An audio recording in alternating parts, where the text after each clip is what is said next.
하나님께서 큰 은혜를 줄 줄로 믿습니다. 자, 제목 한번 같이 읽어볼까요? 하나님은 침묵하지 않으셨다. 자, 욥의 감사. 자, 성경에 보게 되면은 가장 감사하기가 힘든 사람이 욥입니다. 근데 욥이 오늘 모든 것을 다 상실하고 나서도 하나님을 찬양했습니다.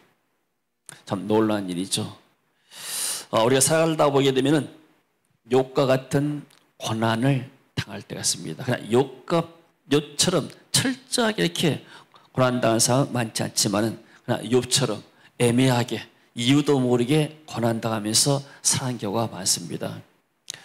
이것은 비단 성도뿐만이 아니고 또 사역을 훌륭하게 했던 목사님들도 이런 고난을 많이 당했어요.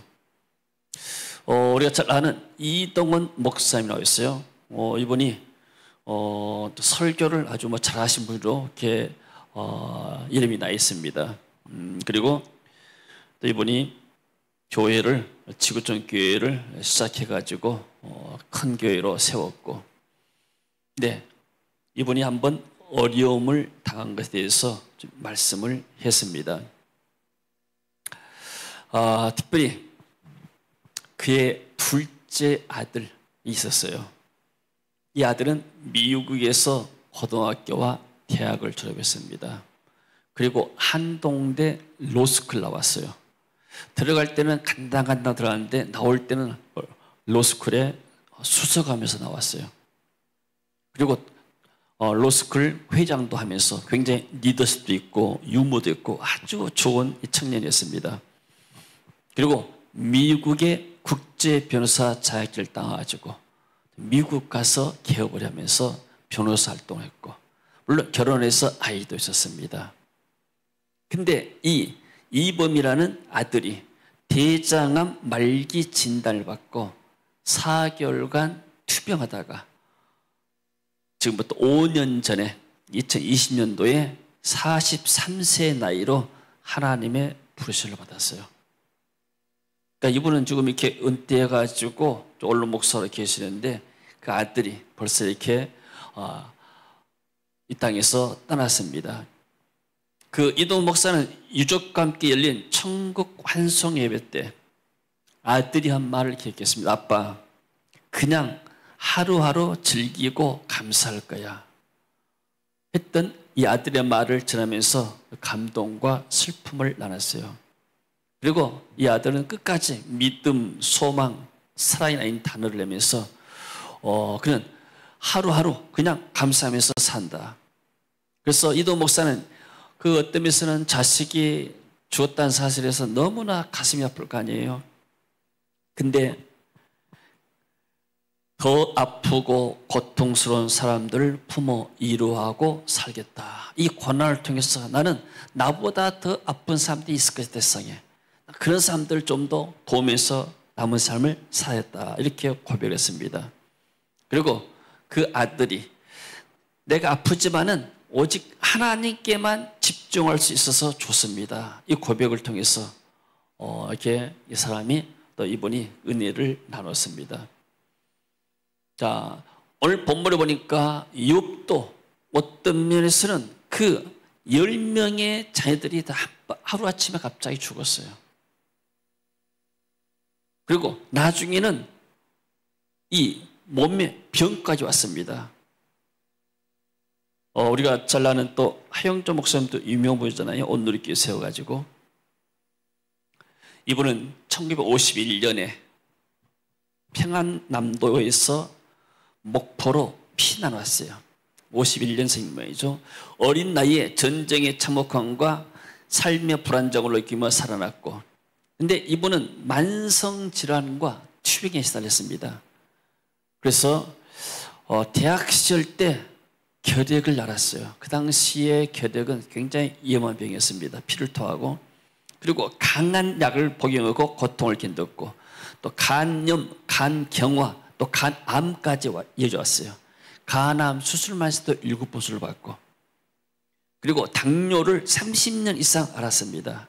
신부증이 와가지고 3회, 4회씩 3회 회당 4시간씩 매주 투석받으면서 이렇게 살았다고 그래요. 그리고 2011년 4년 전에 뇌출혈로 쓰러져서 응급실에 가서 의식을 회복하지 못하고 그 다음날 별세했습니다. 당시 65세입니다. 이분이 말합니다.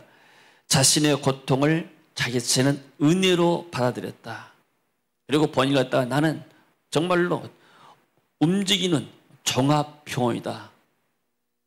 그리고 이분이 마지막까지 설교하면서 제가 뭐라 했는가, 나는 아플 때마다 교회가 성장한다는 신앙의 고백을 남겼습니다. 여러분, 우리가 화려하게 볼 때 저분은 굉장히 아주 문제가 없을 것이다 하지만은, 그러나 우리가 알 수 없는 나름대로의 고난이 있는 것입니다. 세상에서 가장 큰 교회를 세웠던, 어쩌면 지구 역사상 가장 큰 교회를 세웠던 조영기 목사님도 물론 지금 소천했지만은, 그러나 그분도 나름대로 그러한 고난과 고통을 다 있었어요. 자, 오늘날 우리는 어떻습니까? 여러분은 여러분 안에 어떤 면에서 답이 안 나오는 고난, 저도 답이 안 나오는 고난 무엇일까요? 나는 생각합니다. 하나님, 나도 대학 나왔어요. 신학대학원도 우수한 성적으로 졸업했어요. 제자훈련 받았어요. 순복음에서 기도훈련 받았어요. 왜 교회가 성장 안 합니까? 나는 이 도시에서 충분하게 가장 큰 교회를 세울 수 있는 자격이 있는 사람입니다. 나는 이렇게 자긍심이 있던 사람이에요. 그리고 또 지금 사회에도 하나님, 어떤 면에서는 이렇게 이 강주도시에서 집에서처럼 이렇게 많은 세계 양옆 집에서 사는 교회가 어디가 있습니까? 그러면 하나님 교회에 좀 부흥도 주시고 많은 일꾼도 보내주시고 또 돈도 좀 많이 주시고 떵떵거리면서 잘할 수 있게 해야 되잖아요. 그런 마음 안 들어요? 저는 그런 마음이 있어요. 그러나 이것이 내가 감당해야 할 고난이고 내가 감당해야 할 십자가입니다. 이런 걸 통해서 하영준 목사가 뭐라 말했어요? 내가 고난당했고 어려울 때마다 나는 교회가 더 성장한다. 내가 그런 거 있을 때마다 더 하나님을 의지하게 돼요. 할렐루야. 하나님을 의지할 것이 없게 되면 기도할 필요가 없죠. 다 있는데. 그러나 내 힘으로 안 되는 것들, 하나님, 이 사역은 저 혼자 힘으로는 할 수가 없어요. 내가 만약에 돈이 재벌처럼 많이 따게 되면 뭐 때문에 내가 이렇게 광고할 것이, 그냥 초청해가지고 오는 사람들 호텔에 딱 2주 동안 머물게 만들고 멋있는 거 이렇게 하면서 다 이렇게 좋은 것 대접하면서 좋게 하면 얼마나 좋겠어요. 그러나 하나님도 그런 방법을 하지 않잖아요. 그래서 우리는 우리에게 당하는, 우리가 깨닫지 못하고 해석이 안 되는 고난들이 우리도 있다는 얘기입니다. 아멘. 자, 요셉이 당한 고난 성경 한번 봅시다. 재산을 상실했어요. 양이 7,000마리, 낙타가 3,000마리, 소가 500쌍이 1,000마리입니다. 암낙이 500마리, 종들까지 하루아침에, 종들도 재산이었어요. 이것을 오늘날로 계산하게 되니까 한 200억 상당의 재산인 사람인데, 그 당시에 200억이다 하게 되면은 어떤 면에서는 그 지방과 그 나라의 큰 재벌급이죠. 오늘날 말하면 이렇게 뭐 삼성이나 아니면 좀 물론 이스크나 이런 데 큰 어떤 재벌, 이름난 재벌 같은 사람들이에요.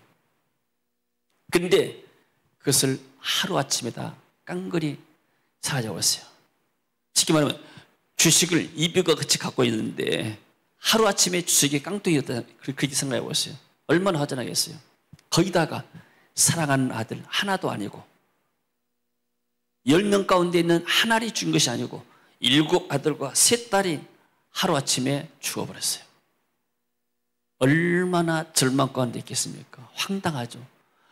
그리고 욥이 어떤 사람이요? 동방의 의인이라고 표현했습니다. 동방의 큰 자다. 그리고 하나님 앞에서 온전한 사람이다. 죄를 짓지 않은 사람이다. 1장 한번 열어보세요. 하나님이 이 욥에 대해서 어떤 신용을 보증한 거예요. 자, 4절 한번 봅시다. 자, 5절. 자, 5절 보니까 이스라엘 얼마나 신앙이 좋았는가. 보통 생일잔치를 10명이니까 달달이 있을 거 아니에요. 그러면 오늘은 첫째 아들 집에 가서 생일잔치 하면 친구들이 다 모여서 먹고 마시고 하는데 혹시나 얘들이 또 죄를 지었을까 봐 아침 되면 다 불러다가 번제를 드리고 다 하나님 앞에 속죄 제사를 드리고 그렇게 철저하게 얘들을 신앙시켰습니다. 그 다음에 넘겨봐요. 근데 하루는 하나님이 어전에서 시키면 하나님의 그 어전에서 하나님의 아들들, 천사들이 있고 사단도 그가한테 끼어왔어요. 그리고 사단이 정죄합니다. 하나님이 너 어디 갔다 왔냐니까 세상 두루 다녀왔습니다. 그러니까 8절 여봐요. 하나님 말씀하시죠. 야, 너 돌아다니면서 내 종 동방의 의인 욥을 한번 봤느냐? 나는 그처럼 온전하고 정직해서 하나님을 잘 경외하고 악에서 떠난 자는 세상에 보지 못했다. 그렇게 착한 애가 어디가 있느냐? 사단이 시기하죠. 아니 하나님, 욥이 아무 이유가 없이 하나님을 경외했습니까? 하나님이 모든 것을 다 주셨기 때문에 모든 소유물 다 주셨기 때문에 이렇게 욥이 하나님을 경외했죠. 누구라도 하나님이 축복하면 그 사람도 하나님 경외를 하지 않겠습니까? 11절에 하나님 말씀하시죠. 이제 주의 손을 펴서 그의 모든 소유물을 만약 하나님 치시게 되면은 틀림없이 욥은 하나님 배반할 거예요. 하나님이 자존심이 상한 것 같아요. 그래서 여호와께서 12절 봅니다. 여호와께서 사탄에게 이르시되 내가 그의 소유물을 다 내 손에 맡기노라. 다만 그의 몸에는 내 손을 대지 말지니라. 사탄이 곧 여호와 앞에서 물러가니라. 그래가지고 와서 사탄이 열 자녀를 치고 재산을 치고 종들을 치고 하루아침에 다 깡그리 다 없애버렸습니다. 자, 그런데 이 욥이 고백할 때 21절 같이 읽어봅니다. 이르되 내가 모태에서 알몸으로 낳았사온즉 또한 알몸이 그리로 돌아가 올지라. 주신 이도 여호와시요 거두신 이도 여호와시오니 여호와의 이름이 찬송을 받으실지니이다 하고. 여러분, 우리가 만약에 욥의 형편에 들어갔다면 이런 말이 나올까요? 성경이니까 우리가 쉽게 읽지만은 보통 신앙에서는 이런 말이 나올 수가 없어요. 멍한 아무 할 말이 없이 도대체 이 사건이 무슨 사건인가 공황에 빠져가지고 한 일주일 동안은 말이 안 나올 상황이에요. 어떤 목사님이 총회장 선거에 나갔어요. 1년 동안 열심히 해가지고 근데 떨어졌어요. 그러고 나서 멍해버렸대요. 표가 나올 거 아니에요. 이놈은 분명히 날 찍을 줄 알았는데 내가 분명히 돈을 줬는데 먹고 날 배반해버렸다. 이런 것들이 너무나 배반. 그런 것들이 상심이 와가지고 거의 뭐 한 달 동안 방을 안 나왔대요. 1년짜리 총회장 하는데도 떨어지면 그러는데 저는 이제 총회장 하신 분들 물론 이해는 하고 또 그런 분도 있어야 되잖아요. 그런데 그 1년짜리 총회장에 위해서 그렇게 시간과 돈을 이렇게 낭비하고 이렇게 하는 거 보면 잘 이해가 안 될 때도 있습니다. 욥은 어땠습니까? 하루아침에 모든 것을 다 상실해버렸어요. 근데도 불구하고 욥은 믿음을 놓지 않고 내가 하나님을 찬양하겠습니다. 우리 오늘 맥주 감사 주일인데 하나님 꼭 6개월 동안에 이런 축복을 주셔서 내가 감사합니다. 이렇게 우리가 고백할 것 너무나 당연합니다. 그러나 하나님, 내가 지금까지 살아서 하나님을 경외한다는 것이 하나님 예배한다는 것이 너무나 감사합니다. 우리나라가 지금 하나님 은혜 가운데서 이렇게 전쟁 없이 하나님을 예배할 수 있는 나라가 되게 해서 감사합니다. 얼마나 감사 나옵니까? 얼마나 국제 전세가 어렵습니까? 그리고 이 모든 일에 욥이 범죄하지 않고 하나님을 향하여 원망하지 아니했다. 아멘. 그리고 나서 욥이 42장 5절 6절에서 보게 되면은 내가 죽게 대하여 귀로 듣기만 하였사오니, 이 모든 과정을 통해서 내가 이제 주님을 더 깊이 알아갔습니다. 주님을 더 체험했습니다. 이런 고백을 하는 것입니다. 할렐루야. 사람들은 어떻게 평가하는가? 사람들은 욥에 대해서 어떤 관점 바라보는가? 욥 자신은 말했어요. 친구들이 정죄합니다. 생각해봐라. 성경에도 보니까 죄가 반드시 저주를 가져오고 심판 가져온다 하지 않냐. 네가 뭔가 하나님 앞에 죄를 지었기 때문에 하나님 널 치신 것 아니냐. 말은 맞는 말이에요. 한쪽은 맞는 말인데 요배기는 해당되지 않는 말이에요. 우리도 사람들 생각할 때 어려움 당하면 우리 해석하려고 그래요. 이 사람은 어째서 신앙생활을 잘못해서 이런 어려움을 당한다. 해석하려고 그래요. 근데 요배의 지금 고난은 사람의 해석이 맞지 않잖아요. 세 친구가 와가지고요, 일주일 동안 요배 형편이 너무 어려우니까 아무 말도 않고 같이 있어만 줬어요. 차라리 그게 요배기는 위로가 됐어요. 할 말이 없었거든요. 근데 이 친구가 함께 하는 것, 위로라는 것은 그 사람의 고난에 대해서 해석해 주는 것이 아니고 그 사람을 깨닫게 해서 올바른 대로 인도한 것이 아니고 함께 하는 것. 컴패션이라는 말이 있습니다. 컴이라는 것은 함께 한다는 말이에요. 컴패니, 동료란 말이에요. COM. 이것은 함께 한 말이에요. 패션이라는 것은 그 고난, 그의 마음을 같이 한단 말이에요. 그러니까 컴패션 그러게 되면 그 사람의 고통과 함께 한단 말이에요. 그것이 바로 세 친구가 일주일 동안 있는 거예요. 일주일 지나 와서 보니까 이제 세 친구가 정신이 났어요. 도대체 이런 일이 어떤 건가? 자기 나름대로 신앙에 따라서 해석을 하는 거예요. 내가 지금까지 신앙생활 했는데 또 내가 이렇게 기도하다가 다 들었는데 세미한 음색이 내게 들리더라. 죄 없이 망한 자가 없다. 그래서 너 생각해봐라. 잘 생각해보고 회개해라. 네가 회개해야 하나님 것을 돌이키지 않겠느냐. 욥을 충고하고 욥의 고난에 대해서 해석해주고 이게 아무 도움이 안 되는 거예요. 여러분, 우리는 다른 사람을 잘 가르치려는 쓰는 데 있습니다. 물론 가르쳐야 되죠. 그러나 신앙에 대해서는 우리가 다 판단한 것들이 다 아는 것들이 다 맞는 건 아닙니다. 왜요? 욥은 지금 누구도 세상 어떤 사람도 욥의 고난을 이해한 사람이 없어요. 땅에서는. 왜요? 하늘에서 일어난 일이기 때문에. 하나님이 그 왕자 보좌 앞에서 그런 일이 있었다는 것을 어떻게 알겠어, 인간들이. 근데 이런 일들이 세상에 벌었단 말이에요. 그래서 욥은 세 친구들이 정죄하니까 거기에 대해서 아니 나는 아무리 생각해봐도 내가 재앙을 당할 만한 죄를 진 적이 없다. 내가 남의 것을 훔쳤느냐? 내가 남을 죽였느냐? 나는 지금까지 살아오면서 남에게 해코진 일을 한 번도 없다.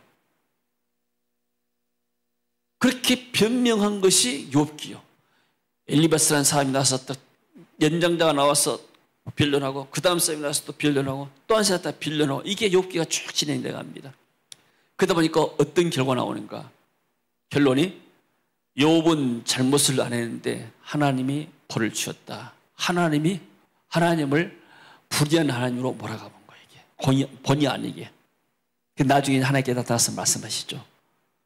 욥, 네 태도, 내가 잘한 것이 아니다. 욥을 꾸짖습니다. 그리고 세 친구를 꾸짖어요. 너희들은 욥보다 더 나쁜 놈들이다. 너희들이 뭐 한다고 그러느냐. 그러면서 세 친구에게 말하면 하나님께서 너희들의 잘못된 것들을 너희들이 속죄 제사를 드리고 그리고 욥에게 축복해 달라고 해라. 그렇게 해서 회복이 되어가는 과정입니다. 여러분, 예수님의 고난 당할 때도 어떻겠는가? 유대인의 관점에 볼 때는 예수님 마땅히 죽여야 할 사람이에요. 십자가에서 못 박혀 죽은 것이 너무나 당연하다고 생각했어요. 그러나 제자들도 마찬가지로 고난당한 예수님을 이해하지 못했어요. 아니 왜 예수님이 이렇게 고난한 십자가에 죽으셔야 되는가? 빨리 어떤 로마 압제를 무찌르고 이 땅에서 하나님 나라를 세워야 되고 예수님 나라를 세워야 되고 그래야 우리도 한자리 할 거 아닌가? 이런 세상적인 관점에서만 생각했습니다. 그러나 하나님은 이 예수님의 십자가의 고난이 어떤 길이었는가? 인류 구원의 길이고 속죄의 길이었습니다. 할렐루야. 아멘. 여러분, 우리도 때로는 살아가면서 고난이 있습니다. 그러나 고난은 반드시 우리에게 다가오는 일들이. 왜냐하면 너희가 세상에서 환난을 당하나 그냥 담대하라. 내가 세상을 이겨노라. 우리가 어떤 면에서 알 수 없는 고난들을 당할 수가 있어요. 지금 고난 중인 사람도 있고 환난 중인 사람도 있게 되고, 그럴 때 우리는 잠잠하게 하나님의 뜻을 구하고, 그리고 이 고난을 이겨내갈 믿음이 필요한 줄로 믿습니다. 아멘. 그리고 고난이 뭡니까? 욥이 친구와 대화하다가 합니다. 그가 나를 단련하신 후에는 내가 정금같이 나오리라. 내가 전체적으로 모르지만은 나는 죄를 안 지었고 이렇게 엄청난 회를 당할 만한, 망할 만한, 멸망받을 만한 일은 안 했지만은, 그러나 이걸 통해서 하나님이 나를 뭔가 교육했을 것이다.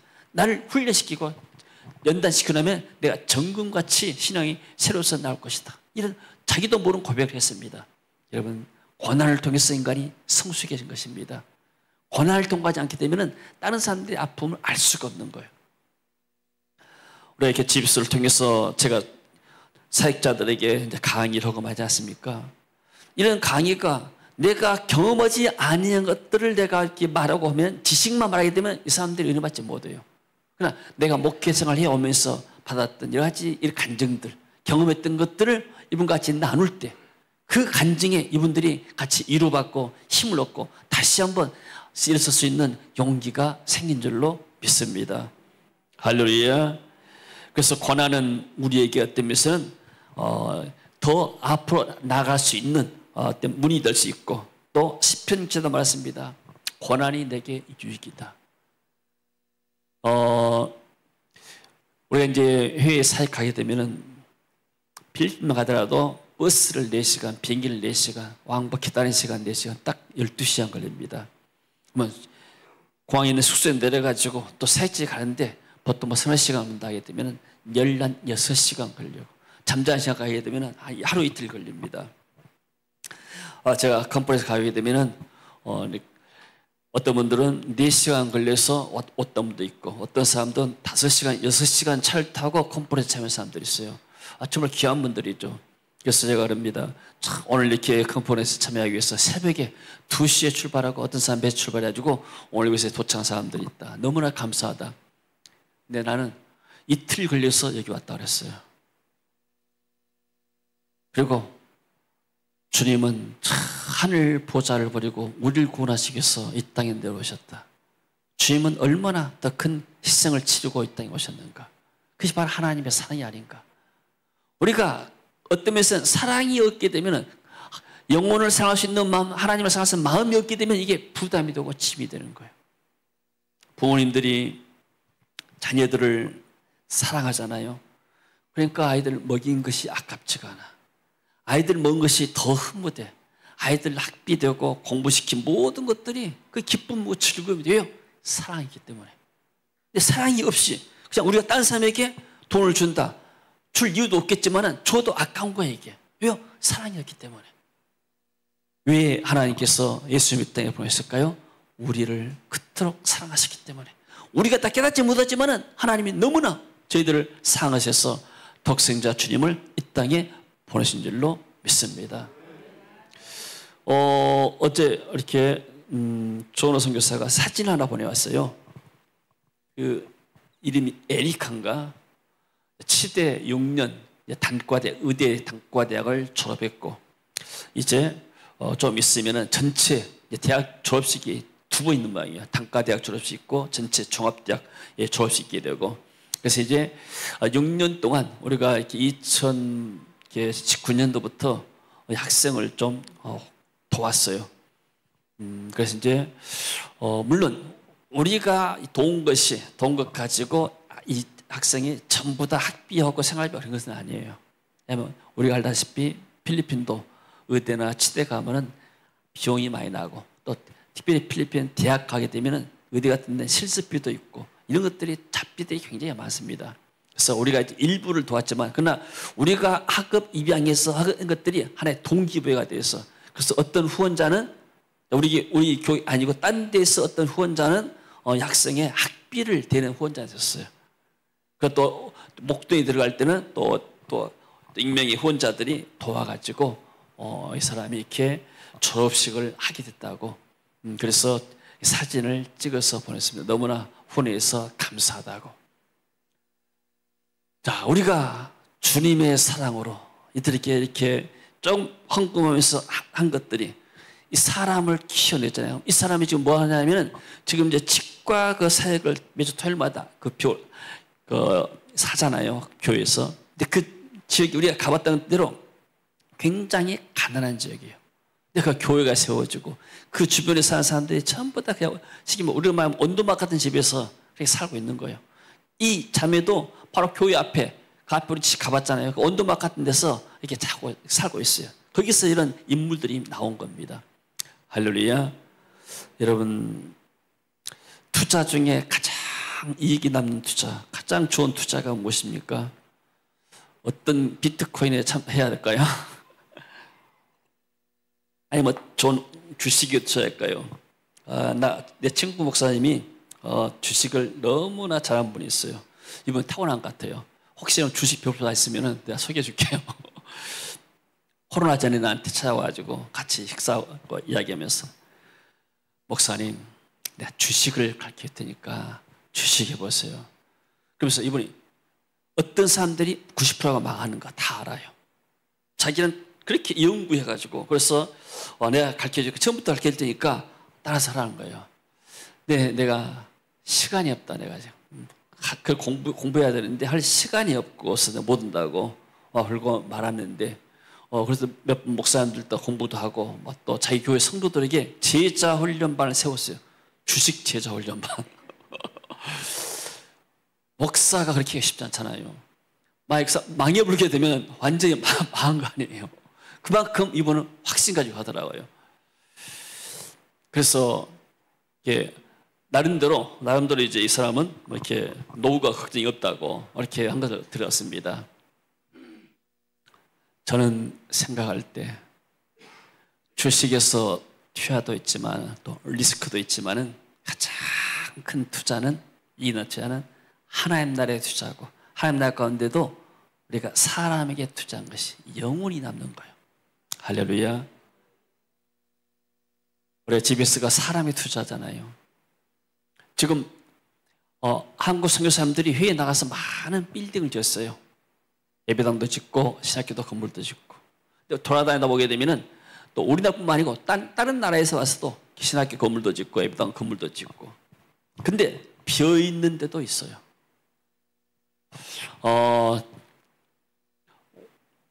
우리가 이렇게 후원했던 어떤 아프리카 선교사가 있었어요. 내 아는 사람도 그 교회에다가 계속해서 선교비를 보냈습니다. 그리고 몇 천만 원 보내가지고 아프리카에다가 예배당을 지었어요. 그래서 이제 교회에서 한 15명 이렇게 팀을 짜가지고 아프리카를 방문했습니다. 방문해가지고 목적은 우리가 선교원금 보내가지고 지어진 건물이 어떻게 사역하고 있는가 그걸 보이잖아요. 선교사님 쭉 데리고 돌아다니면서 이제 5개, 6개 개척 교회들을 둘러보면서 제일 마지막에 당신 교회에서 세운 교회에 가자 해가지고 이제 갔어요. 그 예배당에 가니까 예배당은 있는데 앞에가 풀이 무성하고 거기가 사람이 없더래요. 교회가 왜 그럽니까? 사역자가 천주교로 가버렸습니다. 돈을 안 주니까. 그래서 비어 있습니다. 이 담임 목사가 충격받았어요. 갔다 가지고 심장이 아파가지고 한마디 죽을 뻔했어요.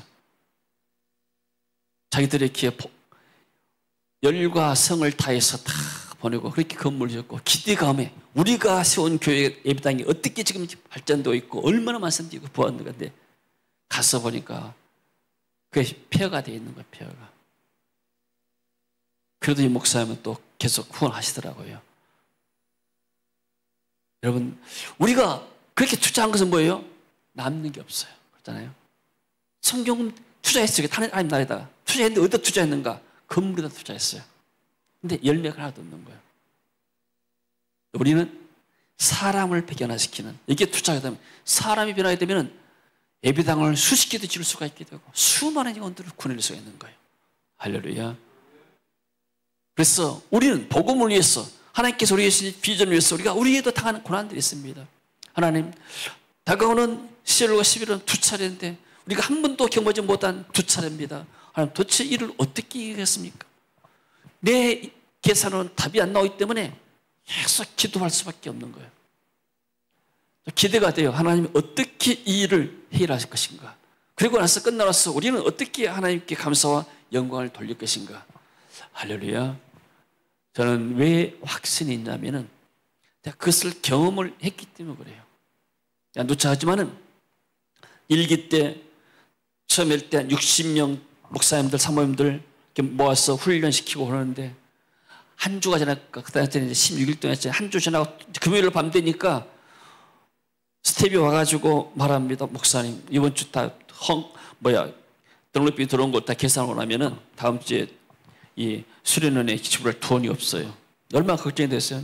다른 목사님 있는데 이야기했어요. 다른 목사님들이 목사님 찬양팀 10명인데 10명을 보내버려가지고 내보내서 경비 줄입시다. 그러나 근데 찬양팀에서는 또 안 되기 때문에 고민하고 있는데 밤 돼가지고 저 집회 때 제가 손들고 하나님을 찬양하는 찬양 기도 시간에 찬양 시간에 손들고 찬양하면서 기도해요. 하나님 다음 주에 좀 어떻게 하죠? 돈이 다 들었다는데 그 입술의 말이 나오자마자 주님께서 말씀하신 거예요. 너 예배당 증축할 때 빚을 얼마나 졌느냐? 왜 매덕 졌죠? 한 달에 200 이제 얼마 나가? 한 250만 원 나가죠. 너희 예배당 지을 때 빚내서 은행에서 빚내서 달달이 250만 원씩 이자 낸 거 아깝지 않지? 그러면서 내 종들을 훈련시키면서 네가 손해 볼 것 같으니까 그렇게 벌벌 떠느냐? 얼마나 제가 이렇게 부끄러운지 몰라요. 그때 주님 다시는 내가 이런 문제 가지고 하나님 앞에 기도하지 않겠습니다. 빚이 지면은 우리가 예배당 짓기 위해서 매덕도 끌어다 썼는데 이것 손해 나면 얼마나 손해하겠습니까? 우리가 감당하겠습니다. 우리가 교회가 감당 못하면 제가 다 감당하겠습니다. 그때로부터 저는 집에서 할 때마다 돈에 대해서는 걱정하지 않습니다. 왜요? 모든 것이 부족하면 내가 채우면 되니까. 그러니까 손해가 없고 쉽게 말하면 마이너스가 없는 거예요. 마이너스 된 것은 내가 채우면 되니까. 할렐루야. 지도자는 자기가 희생을 해야 되잖아요.